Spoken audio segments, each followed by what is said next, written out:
to the bold analysis. Tomorrow at midday, the Deputy Inspector General Lagat, Eliud Lagat, is headed to IPOA offices so that he can write a statement as a public opinion swings on his invisible, untouchable role in the manner Albert Omondi Jang lost his life under police custody. In this podcast, we are going to dig through the move now that has triggered Lagat to write a statement 10 days after Albert died in very mysterious circumstance. You must also remember that Constable James Mohwana and OCS Taalam, Central OCS Taalam, are putting him at the center of everything. The country is waiting, and keep it in this podcast, because we are going to look at every letter and the statement from him. Really, the country wants to hear what he will say. Keep it here, because we are going to delve deep into this move, what triggers and what not in it. But first, help us respond to the distress of this boy here, Stephen. Stephen is a 15-year-old Form 2 student who suffered stroke. The boy you see here, we helped the mother called Eunice and underwent an operation in Kisumu. And that was back in March. But only later that Eunice, we learned, this boy Steve called me when I was in Kakamega. And what we learned is that Eunice had died. But after that death, another tragedy befell the family because this boy got stroke.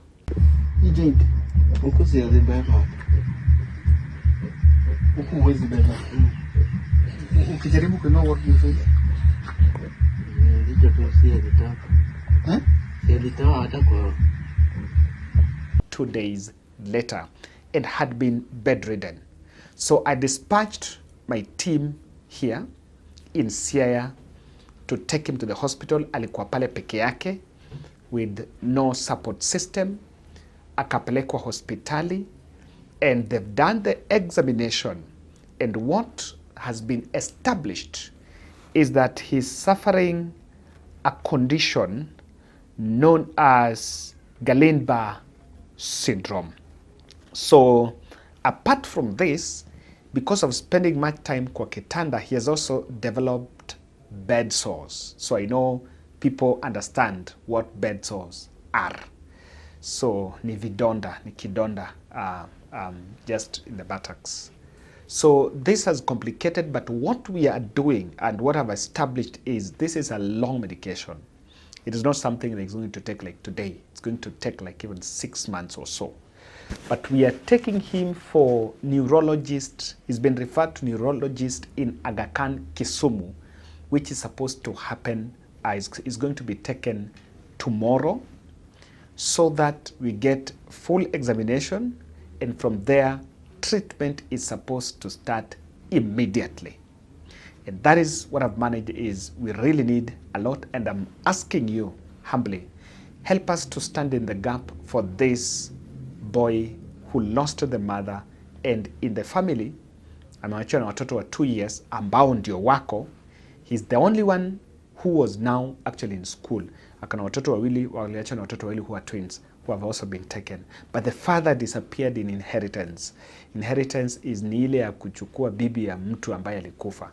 So the father disappeared in that activity. People who know that place understand. It's known as tero in the Luo. So, but we want to respond to this. I'll make my way there to Siaya, na nimerealize kwamba we need wheelchair, and a very good wheelchair because of condition yake, which goes to around, I think I'm told around 40 or 50,000 for us to get a good one, especially for condition yake. Kindly help us respond. We really need a lot, but kidogo kidogo hujaza kibaba. Ladies and gentlemen, let's get to this. The move by Lagat to be probed to give his account on everything has been long overdue. And the country was asking why he had not, in fact, even before interdicting the others, being that he was the principal complainant in the case that took the life of Albert, the country were waiting. When will Lagat give his side of the story? Finally, on Thursday, we are expecting his side of the story. This is coming after state, weaponized the political capital and the security agencies to pacify civilians and suppress protests, even through goons and brazen police brutality. But even as people protested, they were all demanding the Lagat must go. And in the fullness of everything, I think the case is narrowing down to individuals. And as to whether that is going to give the justice, it is a matter of wait and see.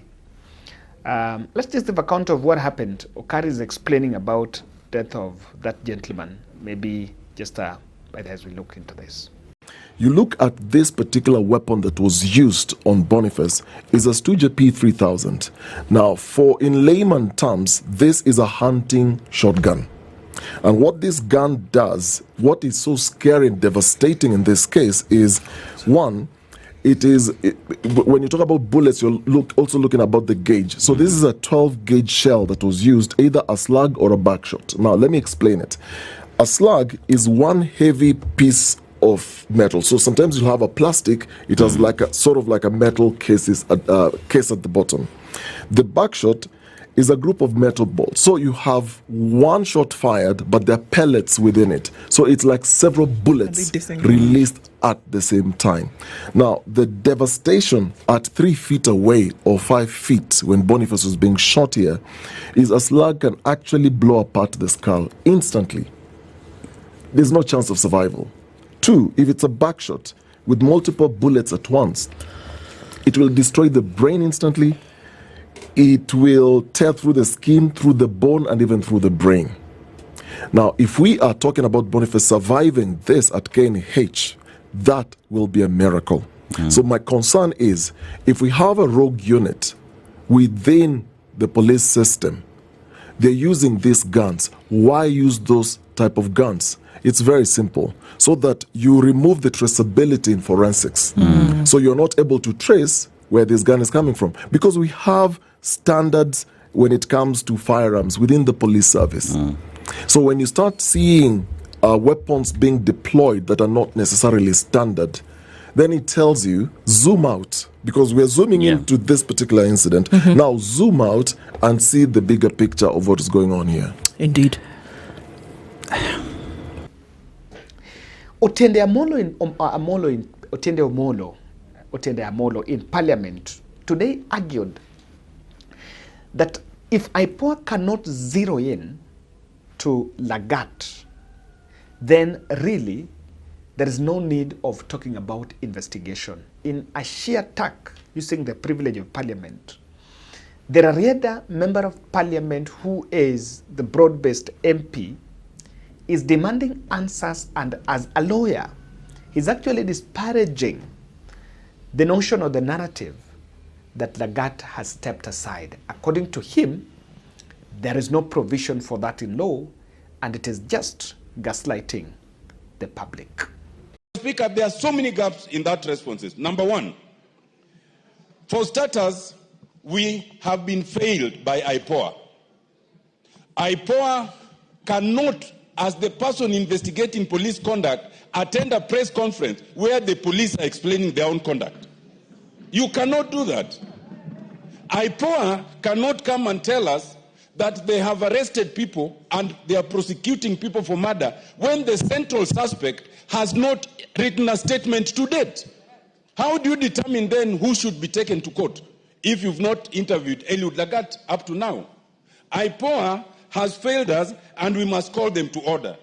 The other failure, Mr. Speaker, is in response to what now happened, the public outcry.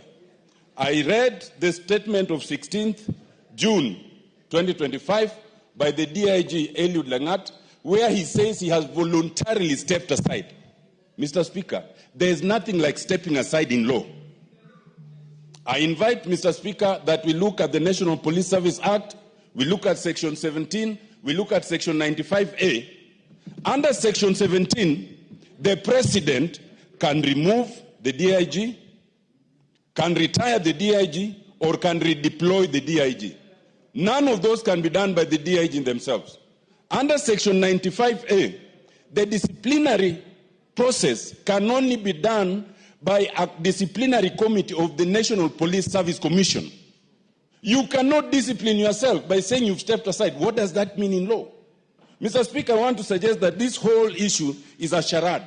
If you look back to the questions that were asked, before you are arrested, you are supposed to be told why you are being arrested. Under Article 49. This was not an arrest. This was an abduction. And to use the word arrest, as has been used by chairman, is wrong. And if it was an arrest, you are supposed to be taken to the nearest police station.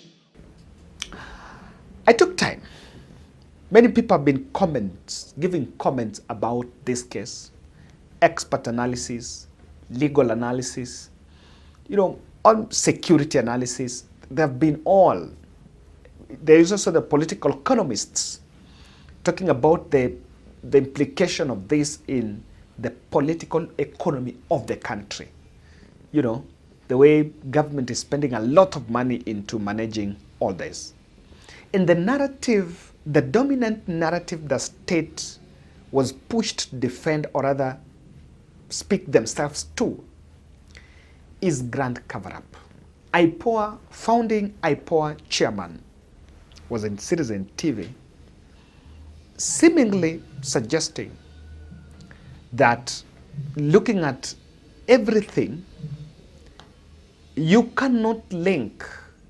When you try to create a link between the case of demeanor by deceased and the use of extrajudicial means after his arrest, the disconnect shows a misuse of power and an ill intent. And on this one, he's putting up his mind. It is all because of the leadership, the political leadership itself, because just like I mentioned about the making of dictators, one has to understand the psychological makeup of a dictator. I would think that just my slight variation from my colleague, Mr. Hashi, what he has said about autocracy, for me, we are actually sliding into a dictatorship, proper dictatorship. There's a gentleman called Ian Dale and Ian Robertson, who have written extensively about the makeup of a dictator. And if you look at all the signs of a making of a dictator, that's exactly what's happening in a country. They have this kind of like a godlike feeling where they feel that they are superhuman, that the laws don't matter to them, they actually matter to other people, that everything is centered on themselves, that they are bigger than the public, that institutions don't matter. So what they normally do is that they try to emasculate, particularly the judiciary, the police service, and any other independent agency that would be able to be there to check and balance their powers. That's exactly what is happening in our country. And what is always required, because these two guys that I've just mentioned, they did a research on 64 dictators. Okay. It behoves on all the democratic organs that are, including the public itself, to be able to checkmate, that slide into dictatorship. Now, why do I say that? Because if you look at what has happened with us, that the independent agencies are nowhere to be seen, strictly speaking. In fact, the only one that is helping us to some reasonable measure of success is the judiciary. Of course, there are hits and misses here and there, but largely they've performed decently so far. If you look at the National Police Service, that is completely gone. The legislature is completely gone. IPOA, I can tell you for a fact, as somebody who founded it, is nowhere. It's a toothless bulldog now completely. It doesn't serve the purpose for which it was set up. I must say, because I'm a lawyer and I know several cases, EACC is gone. If you look at practically all the independent agents, now they are a tool, weaponization, what you're calling about weaponization of, I would go to an extent of saying it's where using now the law and the agencies that are supposed to ensure that the law is followed to now perpetuate the power of this single individual who is seated at the house on the hill. So unless that changes, and unless, in fact, I would say that the public itself is literally left on its own. It is the public now that has to stand firm. And they are doing it very effectively, particularly the Gen Zs through these demonstrations. If I was to speak about this case of Albert Ojwang briefly, Mr. Ayub, a very sad case that should never happen, because we need to look at where did the problem start. This guy, what he's being accused of is a misdemeanor, a very small offense. Even if somebody is accusing you of, defaming you and all that, it's not murder, it's not terrorism, it's not a big offense. So ideally what should happen, because this is a bailable offense, it's one that at most you'll be fined, is to summon the guy. Just summon him. You don't even need to put him in custody. You don't go and even arrest him. So you summon him, he comes, the statements are written, and remember that even after the police service has investigated a matter, they still has to refer the file to ODPP. Because it's a very elaborate process on decision to charge by the ODPP. They don't decide in a day. It takes time by them to producing the file and all that. So the question then becomes, why did the police think that they could go arrest the guy on a misdemeanor, bring him all the way to use government resources on a very small offense, bring the guy up to Nairobi when he could have been easily be summoned, investigate, then forward the file? Why did they think they could arrest him and bring him and then have him charged in quick succession? It is because they knew that this guy, they were going to deal with him in an extrajudicial manner. The whole idea was to use extra legal means. There was never an intention of following due process. That is problem number one. Problem number two is this. The complainant, if you look at the structure of the National Police Service, the command structure, the commander of the Kenya Police Service is the DIG. The commander of the Administrative Police Service is the DIG who is responsible for that service. Inspector General is now the overall to manage these two. But the day-to-day operations commander is these respective DIGs. So you have a DIG who is a complainant and is effectively complaining to himself. Because the men and women below him are the ones who are managing the process, including put them in the cells, and all that. So there's a problem there. And to me, that is quite dangerous, because ideally this guy should have, because you can't go and complain to your juniors who you are commanding. You should actually be complaining now to your supervisor, who is the IG, to ensure the process is being followed. One thing I have realized is Kenyans have normalized giving the state their peace of mind.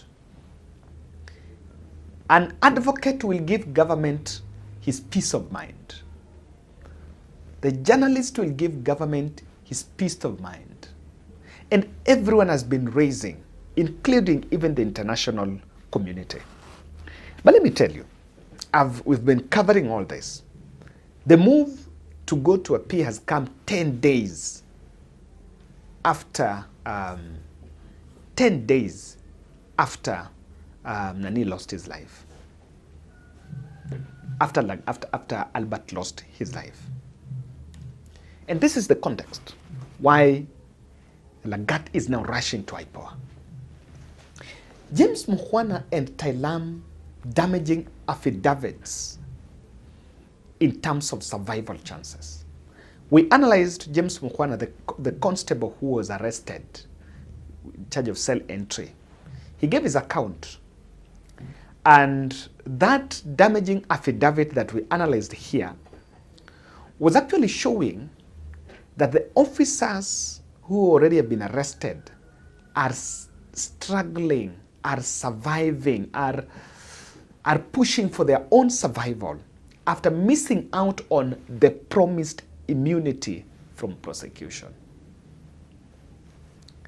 And I think even Taalam lawyers have advised him that at this time, as much as this case is being prosecuted in the court of law, the lynching in the court of public opinion, even if he wins it in the court of law, the public opinion may not allow him even to resume office if he's to be cleansed, if he's to be sanitized, or rather if he gets his freedom in the court of law. That is what, and I can tell you, and that is one of the things I'm waiting, how media is going to cover Lagat's statement. I'm so curious about what Lagat is going to say. I'm so curious about that. Number two, I think it's rushed there because the broad-based team are pushing the president to the edge. Yes, we saw the letter by Wanga, even though Wanga had to delete that letter, that press statement. And I want to believe probably Raila called and said, you know, we want to observe table manners. But really, the broad-based fellows are also pushing. They're also saying, oh, this one is not this way. The other matter is the interdicted officers, the ones that have written statement, have been rushing to IPOA to edit their statements and try to survive. Everyone is editing what he said. Because remember, the post-Albert killing was mad with a lot of, cover-up games. Oh, Aligonga Kichwa, all those things. But also keenly, if you look at the body language of Kanja, I think Kanja decided he's not part of that cover-up scheme. And everyone must just carry his own cross. Just the same way junior officers are carrying their own cross, there seems to be a problem that everyone must carry his own cross. I want to look at 4 expectations I would really want to hear. I'm looking up 4 when Lagat appears at that station. But before that, I want to pose a question. You remember that CCTV footage at Mbagathi? You might have seen it. There were 3 officers. Out of those 3 officers, James Mukwana has been arrested. The 2, allegedly investigators are looking for the 2. Now, hajawai waona. There is one Constable Nganga. I think, one is Nganga, I don't know the name of the other one. Is it by coincidence? Is it by making that the 2 have not been arrested, that the 2 have not been found, or really the 2 are missing? I don't have an answer to that. I'm just asking you that because when Lagat gives his statement, we'll get to understand that. We'll get to answer that question. So keep it there. What I would want to see is this. All the other people that have been interdicted, that have been speaking, according to the affidavits, and in the court of public opinion, protesters are not, not the protesters, but the civilian are actually connecting the dots between complainant and the killer, and his alleged, and Albert's alleged killers. Would IPOA detain Lagat after interrogation, being that he was adversely mentioned at the Mukwana's affidavit? Remember, Mukwana and Taalam, they were mentioned by previous affidavits, and they've been detained. Would there be an warrant? Would there be a detention or an arrest as of the other 2? Interestingly, maybe pay attention to that. Number 2, will the DIG be able to unlink his complaint to Albert's death? Why I am keen to establish that is because the deep state that are speaking through the bloggers are pushing a narrative that intruders got into this matter and orchestrated Albert's killing for the sake of politics. So, what I'm keen to, and why also, another reason why I want to establish this is, this will also help us to see if Albert is playing innocent, if Albert is staging his innocence on this, then what is his input on demanding justice for Albert? Being that number one was a DIG.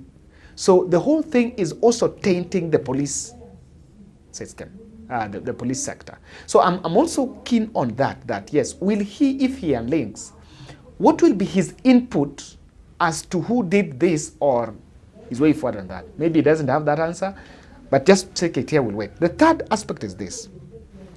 With the claims going rounds of him issuing strange orders, they're not strange, orders from above, and this has come from the two. Will IPOA, will he really specifically accept or show that he was in contact with Taalam or the DCI fellows? Why? I'm not saying constable. Constable is a junior officer. Constable James is a junior officer. Mkwana is a junior officer. And why am I interested in that? I'm interested in that because Rigathi Gachagua has some allegation that there are some two police stations, Central and I don't know which one, that were under command of Lagat. So I would be interested to establish if he will say that at any point throughout this process, or moment after launching his complaint, was he at any time in contact with the two? Because that will make it keen. And that is why I strongly believe that IPOA have done injustice. If after looking at the affidavits of these other fellows, out what simu zao zingekuwa. Let me tell you, if it is about going for collogs or other forensic audit of those phones, the state can get away with it. Just to make sure that somebody did come back kupiga simu, they can get away with that. It's very possible. Lastly, what was the content, the context, and the extent of defamation that Albert allegedly did? We want to look at the scene, the profile of the scene. I really, and and how do we establish this? I establish is Lagat stressing on the fact that he was a complainant on that case? Or is he also establishing that while he was a complainant, but the case was a very small thing? And is it on his position that Albert is a case of using a hammer to kill a housefly? Ladies and gentlemen, that is my take. We are waiting to that, so make sure you stick it here, stick to this podcast, and we will understand by tomorrow. Probably one or two of these questions that I've raised here might get a response. Thank you.